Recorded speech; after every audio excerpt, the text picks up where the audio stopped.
வணக்கம் அன்பர்களே. நேயர்களே என்று சொல்வதை விட அன்பர்களே என்று சொல்வதால் இன்று நாம் ஒரு ஆன்மீக ஆலயத்தின் கும்பாபிஷேகத்தை பற்றி தெரிந்து கொள்ளப் போகிறோம்.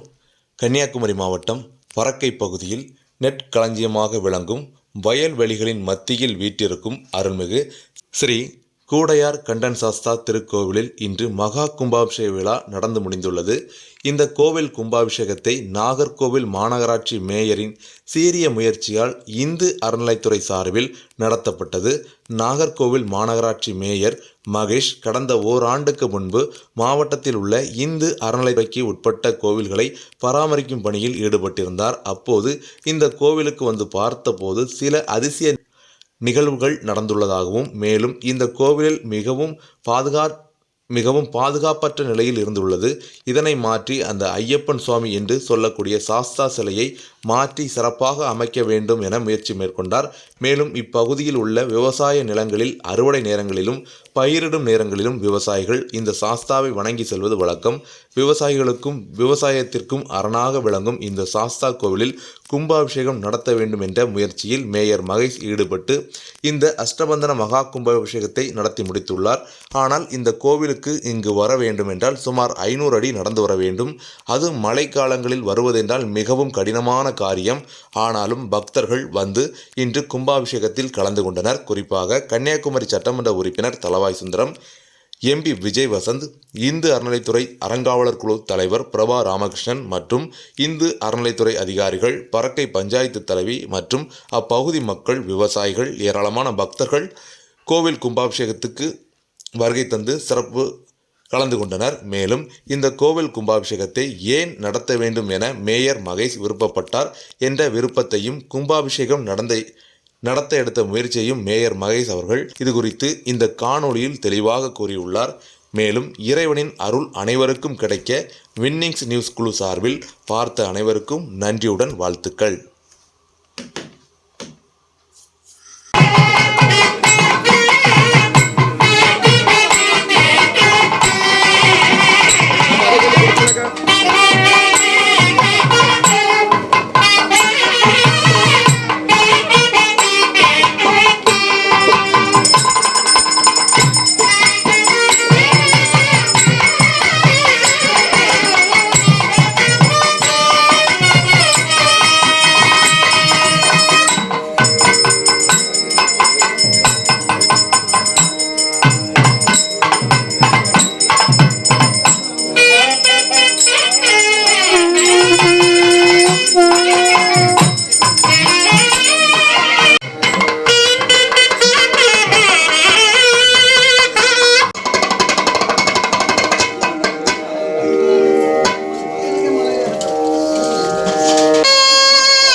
त्रिविणञ्जमे यन्दाजमे दत्ताजमे क्षेमस्यमे हृदयस्यमे विश्वञ्जमे महस्यमे संयुक्षमे न्यात्रञ्जमे सूक्ष्ममे श्रीरञ्जमे लयस्यमर्दञ्जमे मृदञ्जमे स्पञ्जमे नामयस्यमे नीलालुष्टमे दीर्घायुष्टञ्जमे मित्रञ्जमे भयञ्जमे सुरञ्जमे शयनञ्जमे सूर्याजमे सुदिनञ्जमे सममानं भवति भक्तमहाजनानां नित्यनिवास सर्वभाग्य सर्वसौभाग्य देवताभिर्महा दृष्टि दोषनृत्यादि भावदोष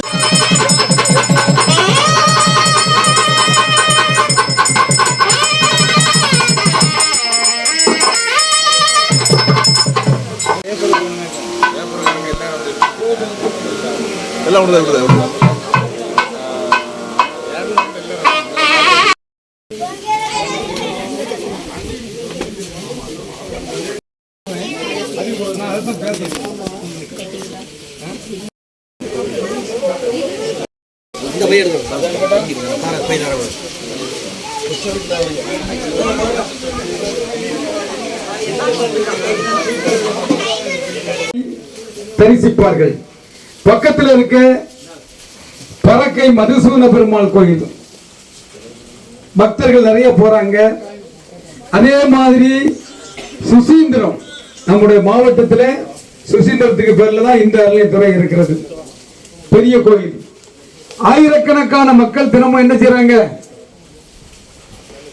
கோயிலுக்கு போய் வணங்கிட்டு வராங்க. அவர்கள் அந்த பக்கத்தில் இருக்கிற பூக்கடையில மலர் வாங்கி அர்ச்சனை செய்வது வழக்கம். இங்க இன்னைக்கு வர முடியல. எங்க இப்போ பாதை அமைச்ச ஒரு வாரமா, அதுக்கு பிறகு யாருமே நினையாம வர முடியாது. நாங்க முதல்ல இருக்காரு இவரு, அவர் ராஜேசுந்தரம் கூட 100 கோயில்களுக்கு நம்முடைய தமிழக முதல்வர், நம்ம தலைவர், அதாவது அது பார்க்கும்போது ஆச்சரியமாக இருந்து, எந்த வீடமும் கிடையாது, உடைஞ்சி அப்படி இப்படி கிடந்தது. பாருங்க பாருங்க, அவருடைய சக்தி அது பெரியவருக்கு தெரியும். அந்த பயிற்சி எப்படி ஏன் இதை சொல்றேன்னா, வந்தோம் இந்த இருக்கக்கூடிய இவரும் நான் 100 கோயில்ல நாகர்கோயில் தொகுதின்னு ஒண்ணு இருக்கு. அது 22 கோயில் நமக்கு ஒதுக்கிருக்கு. அந்த 22 கோயிலையும் பார்த்தேன். பூதப்பாண்டி தொகுதின்னு சொல்லி இந்த அறநிலையத்துறையில இருக்கு. செங்கோட்டையிலும் உண்டு. இந்த மொத்தம் எத்தனை கோயில்? 490 கோயிலையும் இந்த ராமகிருஷ்ணன் போய் பார்த்துட்டு வந்தாச்சு. நான் நம்முடைய முதல்வர் நிதி ஒதுக்கிய நாங்க பறக்கையில் உள்ள ஊராட்சி தலைவர் வந்திருக்காங்க இந்த அம்மா, அது சந்தோஷம். நிதி ஒதுக்கிய கோயில்களுக்கு பார்க்க போறேன். எல்லா கோயிலையும் பார்க்கணும்னு சொல்லி முதல்ல நாகர்கோயில் தொகுதி அந்த காடேற்றி அங்க இருக்கு. முதல்ல இப்படி எல்லாம் கூட்டிட்டு வரல, காடேற்றில இருந்து அப்ப என் கையில ஒரு கெட்டு போட்டு தெரியுமில்ல, அந்த சமயத்துல காடேற்றில இருந்து இங்க என்ன கூப்பிட்டு வராங்க. இந்த அளவுக்கு தண்ணி கிடையாது, இதுல பாதி தண்ணி இருக்கும். அப்பவும் அறுவடை முடிய தொடங்கக்கூடிய காலம், எல்லா இடத்துலயும் தண்ணி வரப்புல எல்லாம் தாண்டி தாண்டி கிட்டத்தட்ட 1 hour ஆச்சு. அங்கிருந்து இது பக்கம், இதுல கொண்டு காரை கொண்டு விட்டுட்டு வந்துட்டோம். 1 hour ஆச்சு. வந்து அங்க இருந்து அப்படி நடந்து நடந்து வந்தேன். வந்து இந்த கோயிலை பார்த்தேன். இதெல்லாம் பீடம் எல்லாம் கிடையாது, மொத்தமே 1 அடிக்குள்ள ஒரு பீடம். அது பழைய போட்டோ எடுத்து வச்சது இருக்கு. இப்போ நேற்று தான் பிரதிஷ்டை பண்ண சாஸ்தா. அதுக்கு முன்னாடி இதே அளவில் இதே போன்று ஒரு சாஸ்தா. சாஸ்தானா ஐயப்பன். திடீர்னு வந்து பார்க்கிறேன் அப்படி புல்லு. இதெல்லாம் இதை நான் கட்டி கொடுத்தது. இதுக்கு முன்னாடி இந்த இடம், இதுக்கு பின்னாடி இதை சுத்தி கிடக்க மாதிரி இருந்திருக்கும். கொஞ்சம் கற்பனை பண்ணி பார்க்கணும். இப்படி வந்து பார்க்கிறேன். பார்த்த உடனே புல்லரிச்சு. எப்படின்னா, இதாவது இப்போ தள்ளி இருக்கு பின்னாடி நாகப்பாம்பு படம் எடுத்துக்கிட்டு பெருமாள் இருக்கிறது மாதிரி இந்த சாஸ்தா இருந்தாரு. அதை சுற்றி தங்க அருளி அப்படியே சொரிஞ்சு கிடக்கு. நானும் இவரும் இன்னொரு ஆளும் தான் வந்தோம். தங்க அரளி டெய்லி இங்க பாருங்க. இனி நம்ம போயிரும். இந்த அரளி எங்க சொரிஞ்சிட்டு இருக்கோம்?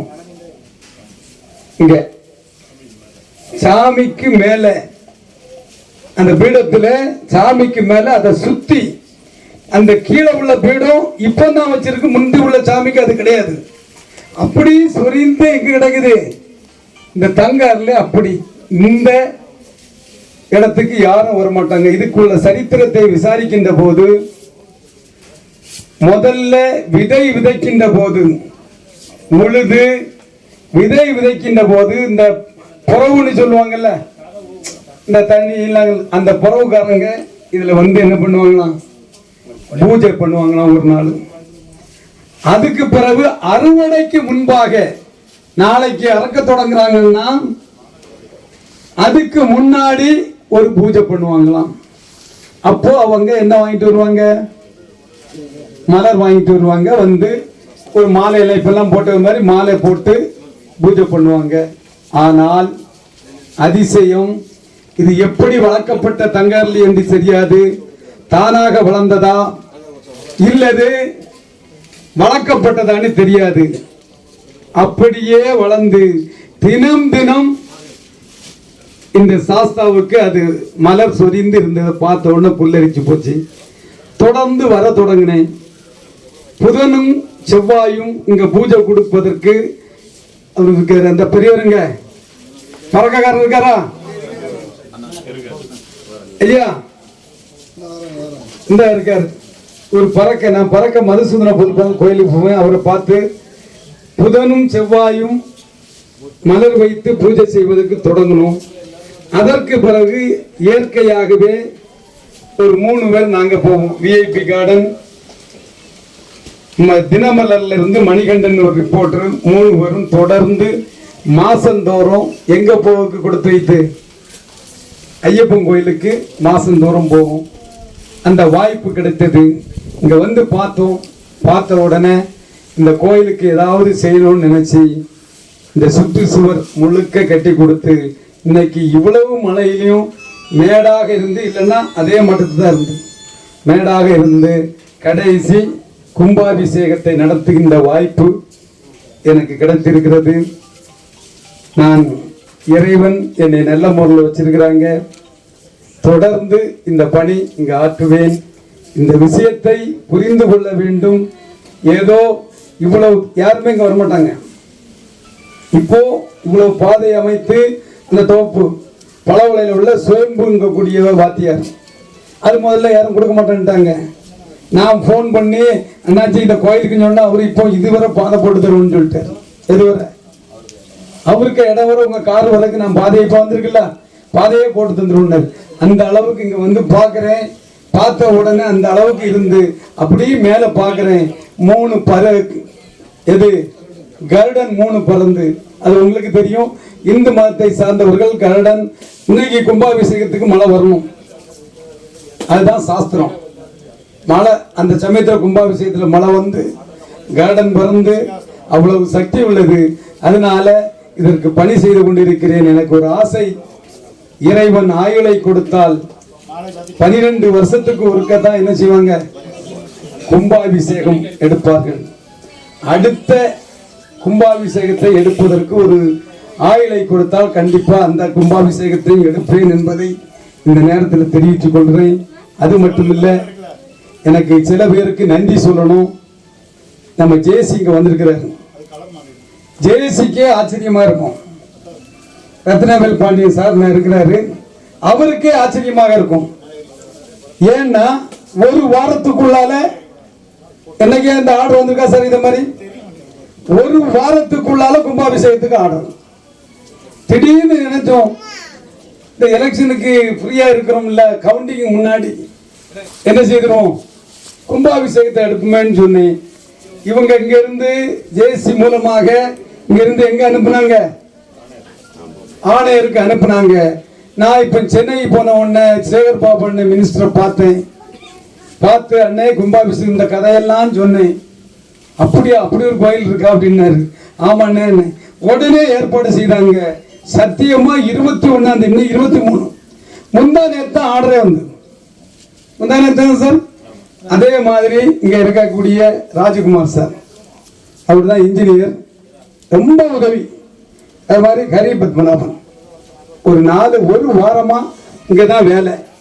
இங்கே சுற்றி உண்மையிலே ஒரு சிறிய கும்பாபிஷேகமாக இருந்தாலும் அதற்குடைய சம்பிரதாயங்களை நினைத்து பார்க்கின்ற போது நேரத்தில் இருந்து இந்த கும்பாபிஷேகத்தை முழுமையாட்டு நான் இருந்திருக்கிறேன். அதற்கு இந்து அறநிலையத்துறைக்கு உண்மையிலே வாழ்த்துக்களையும் நன்றியும் தெரிவித்துக் கொள்கிறேன். ஏன்னா அதற்கு 2வது இங்க வச்சு கெட்டு கட்டணும்னு நினைச்சேன். எப்போ சபரிமலைக்கு போகும்போது ஒருத்தர் சொன்னாரு, இல்ல அந்த சாஸ்தா பழைய சாஸ்தாவுக்கு கை என்னது இந்த மொழி இந்த அளவுல துண்டிக்கப்பட்டிருந்தது, அப்படி அரைகுறையாக இருக்க கோயில்ல எடுக்கக்கூடாதுன்னு சொன்னாங்க. அதுக்கு பிறகுதான் அந்த சிலையே மாற்ற வேணும் அப்படின்னு ஒரு எண்ணம் வந்து ஜேசி கிட்ட சொல்லி நம்ம ராமகிருஷ்ணன் எல்லாம் சொல்லி ஸ்பீடு பண்ணி அது போயிட்டு வர்றதுக்கு பல நாட்கள். 2வது இன்னைக்கு அதுல ஒரு பெரிய சந்தோஷம். நேற்றெல்லாம் வைகாசி விசாகத்தன்று பிரதிஷ்டை பண்ணியிருக்கிறோம். இன்னைக்கு முழு பௌர்ணமி அன்னைக்கு கும்பாபிஷேகம் நடத்தியிருக்கோம். இதற்கு அதே மாதிரி நேற்று எங்களோடு கூட இருந்தாங்க அந்த இன்ஸ்பெக்டர் மேடம் செல்வி அவர்கள், நானும் ஒய்ஃபும் தான் நேற்று இங்க இருந்தோம். எங்க கூட நேற்று ஒரு 11:30 மணி வரை அவங்களும் கூடயே இருந்தாங்க. அவர்களுக்கும் நன்றியை தெரிவித்துக் கொள்கின்றோம். எல்லா இந்து அறநிலையத்துறை நிர்வாகிகளுக்கும் அதே மாதிரி இந்த குருக்கள் எல்லாம் நல்ல முறையில் செய்து ஒரு நல்ல கும்பாபிஷேகத்தை நினைத்து மன நிறைவை தந்திருக்கிறார்கள்.